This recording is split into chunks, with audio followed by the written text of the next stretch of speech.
हाथरस में हुई वारदात को 25 दिन पूरे हो चुके हैं, लेकिन जांच के नाम पर अब तक सिर्फ 4 आरोपी गिरफ्तार हैं। आरोपियों के घर वाले लगातार जोर शोर से इस बात को कह रहे हैं कि उन्हें फंसाया जा रहा है, जबकि पीड़ित परिवार भी अपने बयान पर अडिग है। ऐसे में सच क्या है, इसकी जांच के लिए एसआईटी अब 40 लोगों से सवाल जवाब कर रही है। 40 लोगों से हो रही पूछताछ बेहद अहम है। इस लिस्ट में हर वो नाम है जो 29-30 सितंबर की रात एम्बुलेंस का घेराव कर रहे थे। वो चेहरे भी हैं जो अंतिम संस्कार के वक्त वहां मौजूद थे। लिस्ट में ऐसे भी नाम शामिल हैं जो वारदात के दिन यानी 14 सितंबर को क्राइम सीन के आसपास मौजूद थे। एसआईटी की लिस्ट में वो नाम भी हैं जो पीड़ित परिवार और आरोपियों के परिवार को करीब से जानता है। 14 सितंबर को हाथरस की उस बेटी के साथ क्या हुआ था? वारदात के वक्त खेत में बेटी के साथ कौन कौन मौजूद था? आरोपी और पीड़िता के भाई के बीच फोन पर बातचीत का सच क्या है? एसआईटी इन्हीं सवालों को सुलझाने के लिए लगातार हाथरस में मौजूद है। जांच का जिम्मा मिलने के बाद से एसआईटी अधिकारी कई बार पीड़ित परिवार से मिल चुके हैं, सवाल जवाब हो चुके हैं और अब वही टीम 40 लोगों से पूछताछ कर रही है। एसआईटी ने हाथरस में पीड़ित परिवार के घर के बाहर पेड़ के नीचे कंट्रोल रूम बना लिया है। एसआईटी यहां हर आने जाने वालों पर निगरानी रखे हुए है। पीड़िता के घर के बाहर लगाए गए सीसीटीवी की लगातार मॉनिटरिंग की जा रही है। हर आने जाने वाले पर नजर है। कई कैमरे गांव के चप्पे चप्पे की निगरानी कर रहे हैं। हाथरस में पीड़िता के घर के बाहर सुरक्षा के पुख्ता इंतजाम तो हैं ही, साथ ही घर के बाहर पुलिस बल भी तैनात है। डीआईजी ने गांव में सुरक्षा का जायजा लिया। इधर हाथरस कांड पर सियासत भी उफान पर है। समाजवादी पार्टी ने योगी सरकार पर हमला बोलते हुए कहा कि मूल मुद्दे से अलग योगी सरकार कभी विदेशी फंडिंग की बात करती है तो कभी जातीय दंगे की बात करती है। हाथरस कांड में पीड़ित परिवार हाईकोर्ट के सामने अपनी फरियाद रखेगा। इस मसले पर इलाहाबाद हाईकोर्ट की लखनऊ बेंच ने स्वतः संज्ञान लिया है।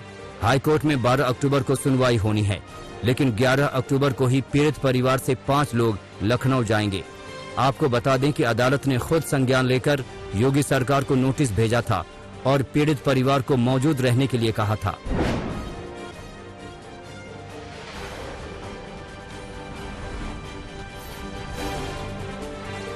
राजस्थान के करौली में पुजारी की हत्या पर माहौल गर्मा गया है। गांव वाले अंतिम संस्कार नहीं करने पर अड़ गए हैं। उनकी मांग है कि जब तक सरकार उनकी मांग नहीं मान लेती तब तक दाह संस्कार नहीं किया जाएगा। गांव वालों की मांग है कि सरकार लिखित में आश्वासन दे। उधर पुलिस ने परिवार की मांग के मुताबिक जांच अधिकारी को बदल दिया है। पीड़ित परिवार को सुरक्षा दे दी गई है। माना जा रहा है कि आज कई नेता भी करौली पहुंचेंगे।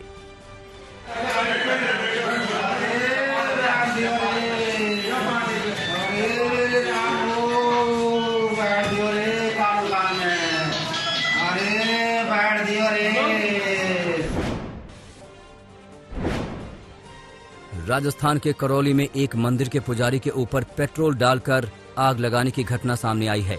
इलाज के दौरान पुजारी ने दम तोड़ दिया। पुलिस ने मुख्य आरोपी कैलाश मीणा को गिरफ्तार कर लिया है। जानकारी के अनुसार इस घटना को जमीनी विवाद को लेकर अंजाम दिया गया था। पुलिस के मुताबिक दोनों पक्षों में मंदिर जमीन को लेकर विवाद था। पुलिस के मुताबिक पुजारी बाबूलाल वैष्णव का परिवार 15 बीघा मंदिर की जमीन पर खेती करता था। इस पर आरोपी कैलाश शंकर और नमो मीणा ने कब्जा कर लिया था। पूरे मामले में पुलिस ने अलग अलग टीम बनाकर आरोपियों की तलाश शुरू की और जल्द से जल्द उन्हें गिरफ्तार करने के निर्देश दिए। वहीं पुलिस टीम ने 24 घंटे में मुख्य आरोपी कैलाश मीणा को गिरफ्तार कर लिया है। बाकी आरोपियों की तलाश अभी भी जारी है। का मुख्य आरोपी कैलाश मीणा जो है उसे पुलिस की टीम ने गिरफ्तार कर लिया है। कल देर रात्रि में उसे डिटेन कर लिया गया है और आगामी जो है 6 टीमें हमारी वर्तमान में लगातार फील्ड में काम कर रही हैं। पुजारी की मौत के बाद सियासत गर्मा गई है। एक तरफ राजस्थान के मुख्यमंत्री अशोक गहलोत ने कहा है कि गुनहगारों को बख्शा नहीं जाएगा, उन्हें सख्त से सख्त सजा दी जाएगी, तो वहीं बीजेपी ने कांग्रेस सरकार पर निशाना साधा है। बीजेपी ने कहा है कि कांग्रेस के अशोक गहलोत बहादुर शाह जफर साबित होंगे। अपराधी बेलगाम हो गए। इस शासन में इकबाल खत्म हो गया और मुझे लगता है कि इस तरीके से, ये तो कोरोना के कारण सरकार बची हुई है, कोरोना नहीं होता तो शायद ये सरकार नहीं बचती, पर उन पीड़िता और अबलाओं के आंसू, उनकी बद्दुआएं, ये सरकार के लिए ताबूत में कील का काम करें। पुजारी की मौत के बाद गहलोत सरकार के खिलाफ ब्राह्मण महासभा ने मोर्चा खोल दिया है। ब्राह्मण महासभा ने जयपुर में जोरदार विरोध प्रदर्शन किया। महासभा के कार्यकर्ताओं ने अशोक गहलोत सरकार के खिलाफ जमकर नारेबाजी की और पुजारी की हत्या के दोषियों को सख्त सजा देने की मांग की। देश में कोरोना की रफ्तार थमने का नाम नहीं ले रही है। 24 घंटे में देश में कोरोना के 70,000 से ज्यादा नए केस सामने आए हैं। बात अगर कुल आंकड़ों की हो तो देश में कोरोना संक्रमितों की संख्या 69 लाख के पार पहुंच गई है। पिछले 24 घंटे में कोरोना से 964 मरीजों की मौत हुई है, जबकि 1,06,000 से ज्यादा मरीज अब तक कोरोना से दम तोड़ चुके हैं।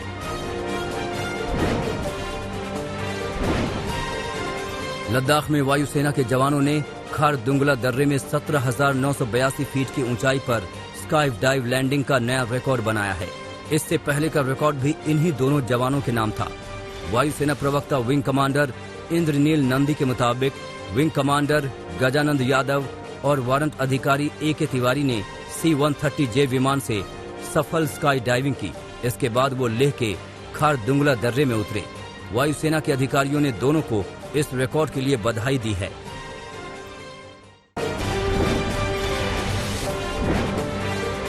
मुंबई पुलिस ने रिपब्लिक टीवी की TRP चोरी वाली न्यूज को ब्रेक किया तो रिपब्लिक टीवी ने अपने कर्मों से ध्यान हटाने के लिए इसमें इंडिया टुडे टीवी का नाम घसीट लिया।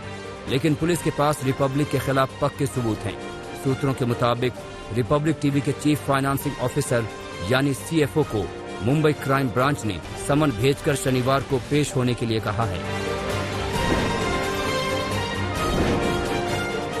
मुंबई क्राइम ब्रांच अब रिपब्लिक टीवी के अकाउंट्स के फॉरेंसिक ऑडिट की भी तैयारी कर रही है। जानकारी के मुताबिक रिपब्लिक टीवी पर सबूतों से छेड़छाड़ का मामला भी दर्ज किया जा सकता है। इसके अलावा आज मुंबई पुलिस ने बार को रिपब्लिक टीवी और बाकी दोनों चैनलों के TRP ट्रेंड्स भी मुहैया कराने के लिए कहा है। मुंबई पुलिस ने रिपब्लिक टीवी के कुछ एडवर्टाइजर्स को भी शॉर्टलिस्ट किया है। रिपब्लिक टीवी की TRP चोरी के गैंग का कर्ता धर्ता था विशाल भंडारी, जो बार की सहयोगी कंपनी हंसा रिसर्च का पूर्व कर्मचारी है। उसी ने रिपब्लिक टीवी की TRP चोरी का जुगाड़ किया था। विशाल ने मुंबई पुलिस को बताया है कि उसके पास ऐसे 100 परिवारों की लिस्ट है जिन्हें वो रिपब्लिक टीवी देखने के लिए हर महीने रिश्वत देता था। पुलिस ने सभी 100 परिवारों की जांच की तो पता चला कि सभी घरों में पूरे दिन रिपब्लिक टीवी चलता था और उसके लिए उन्हें 400 से 500 रुपए प्रति महीने की पेमेंट की जाती थी।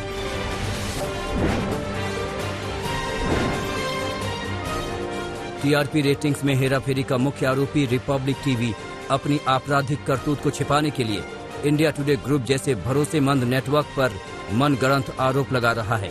तथ्यों को तोड़ मरोड़ कर, गवाहों पर दबाव डालकर और फर्जी विरोध प्रदर्शन आयोजित करके जांच को प्रभावित करने का प्रयास कर रहा है।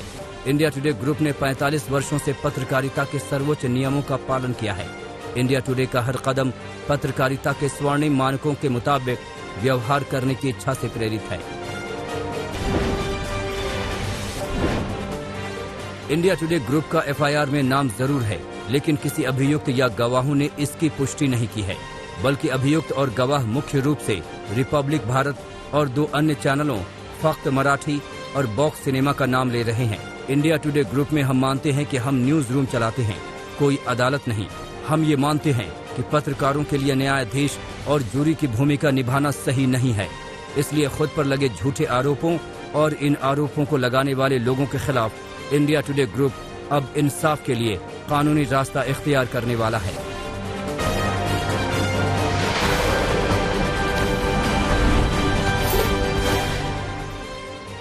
पांच दशक की सक्रिय राजनीति के साक्षी रामविलास पासवान का पार्थिव शरीर पटना पहुंचा तो उन्हें श्रद्धांजलि देने वालों का तांता लग गया।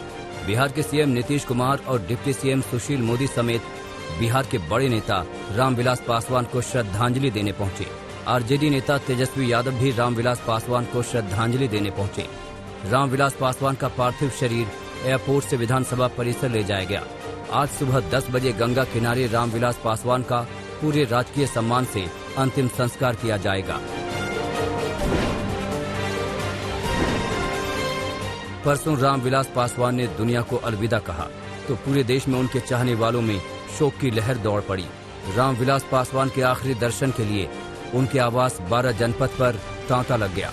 राष्ट्रपति रामनाथ कोविंद ने रामविलास पासवान को श्रद्धांजलि अर्पित की। प्रधानमंत्री नरेंद्र मोदी ने पासवान के पार्थिव शरीर पर फूल अर्पित किए और हाथ जोड़े। इस मौके पर चिराग पासवान रो पड़े। प्रधानमंत्री नरेंद्र मोदी ने चिराग पासवान को ढाढ़स बंधाया। कल रामविलास पासवान को श्रद्धांजलि देने रक्षा मंत्री राजनाथ सिंह पहुंचे तो गृह मंत्री अमित शाह ने भी पासवान को श्रद्धांजलि दी। कांग्रेस नेता Rahul Gandhi, NCP supremo Sharad Pawar, BJP अध्यक्ष जेपी नड्डा, केंद्रीय मंत्री रविशंकर प्रसाद, गिरिराज सिंह समेत तमाम नेताओं ने रामविलास पासवान के अंतिम दर्शन किए और उन्हें श्रद्धांजलि अर्पित की।